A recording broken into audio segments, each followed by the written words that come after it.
padre por ahí contestando, pero sí es importante que sepamos estos temas. Entonces, la pregunta primera sería, ¿por qué la Iglesia sí tiene la facultad de decirle a los matrimonios qué se puede hacer y qué no se puede hacer en el ámbito de la sexualidad, padre? Bueno, de la intimidad conyugal.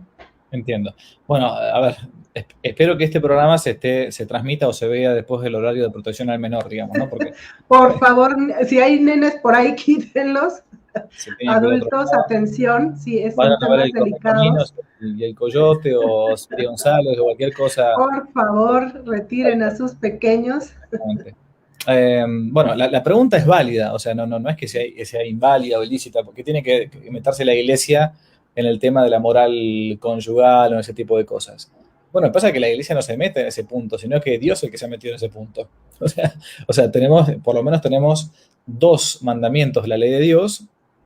Si todavía alguno no cree que han sido derogados o son relativos, sino que realmente persisten, que nos hablan de este tema, puntualmente el sexto mandamiento y el noveno mandamiento. El sexto mandamiento que dice no cometer actos impuros y el noveno mandamiento que dice no desear la mujer o el varón de tu prójimo, ¿no? Entonces, ya de entrada tenemos al menos dos mandamientos de la ley de Dios, que la Iglesia a su vez, como es depositaria de las verdades divinas, tiene el munus, tiene la carga, tiene la obligación de explicar, ¿no? lo que significa el contenido de nuestra fe, ¿no? Eso es parte de la obligación de la Iglesia y de la obligación de todo sacerdote.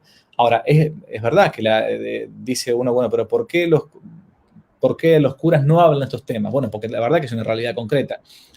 El poco tiempo que el sacerdote tiene en la homilía el domingo para predicar, donde hay un grupo grande de personas, desde un niño a un adolescente, un papá, mamá, soltero, soltera, o gente grande, y es muy difícil tocar estos temas. La verdad, en una homilía es muy complejo. Distinto es cuando uno agarra un grupo yo alguna vez creo que lo he intentado hacer, bueno, extra omnes, pásense todos de la iglesia los que no estén casados, solamente se quedan los que están casados y ahora van a escuchar una cosa. Escuchen un poquito. Pero no siempre está esta posibilidad, ¿no? Después a la pregunta, ¿qué tiene que meterse un cura a hablar de este tema si él tampoco practica eso? Bueno, miren, la verdad que es una falacia muy tonta, porque un médico oncólogo que cura el cáncer, no hace falta que esté infectado de cáncer para poder curar el tumor, digamos, ¿no? Eso es muy tonta, la objeción es muy tonta. Pero lo que uno hace es poner los principios, ¿no? Es intentar iluminar por medio de los principios lo que siempre ha enseñado la Iglesia, no lo que al cura le interesa. Obviamente que hay un montón de otros temas mucho más, como digo, más fáciles de tocar para un sacerdote, mucho más sencillos. Uno dirá, bueno, ¿por qué a mí cuando me preguntan, si me preguntan, yo trato de decirlo? ¿Por qué? Porque, bueno, vi que hay a veces un vacío.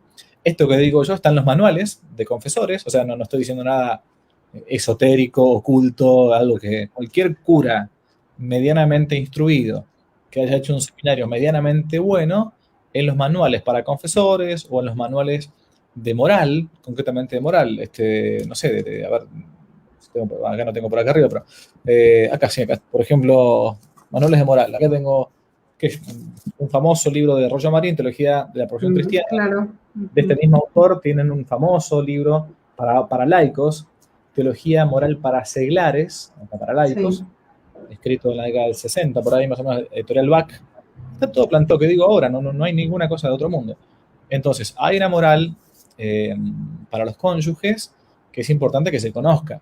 Entonces, ¿por qué decirlo? Bueno, porque la Iglesia tiene la obligación de explicar estas cosas. Si tengo derecho o no a decirlo, y no solamente tengo derecho, tengo el deber de decirlo.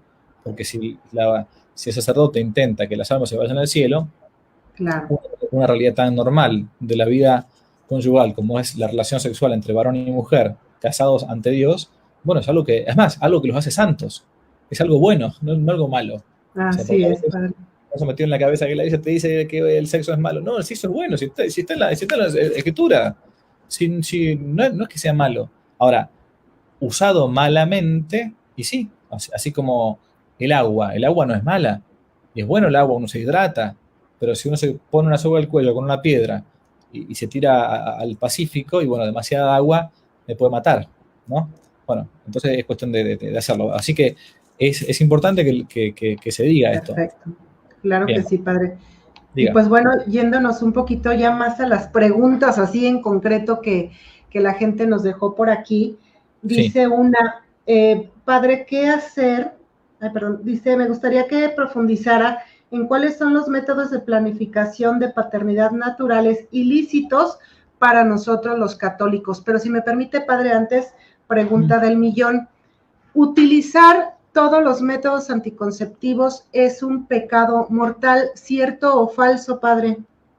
Utilizar todos los métodos anticonceptivos artificiales con una finalidad anticonceptiva siempre es pecado mortal. Sí, sí, no admite pérdida de materia. Sí. Perfecto, porque hay conflicto a veces platicando entre los amigos y demás en que si se pueden o no se pueden acercar a comulgar, por ejemplo, utilizando preservativo, utilizando pastilla Eh, anticonceptiva, etcétera. Mire, para que uno no se quede, porque si no la gente después dice, porque el cura tal dijo tal cosa, el cura... No, no, no. Exacto. Yo no estoy diciendo, mira, a ver, para mí lo más fácil del mundo sería esto. Mire, Esmeralda, ¿sabe qué? Dios la ama. Dios los quiere a todos. Es un papá bueno. Entonces, a veces los curas a veces juegan, algunos curas juegan. Claro, sí, sí, a dar permiso. Yo Uh-huh. no tengo que ni meterme ahí, entonces usted haga lo que sienta, lo que usted quiera, si igual Dios la quiere igual. Usted, mire, si la iglesia no se mete en la cama de los matrimonios, ¿no? No, es cierto que no se mete, pero tiene que iluminar los principios. Y bueno, ¿y yo de dónde saco esto? De los documentos de la iglesia. A ver, escriban, Humanae con H, Humanae Vitae, Humane Vitae. Famosísima encíclica. ¿De quién? Del Papa Pablo VI, hoy Mira canonizado, todo. conocido como San Pablo VI, ¿no? Uh-huh. Otra, Familiares Consorcio, ¿no?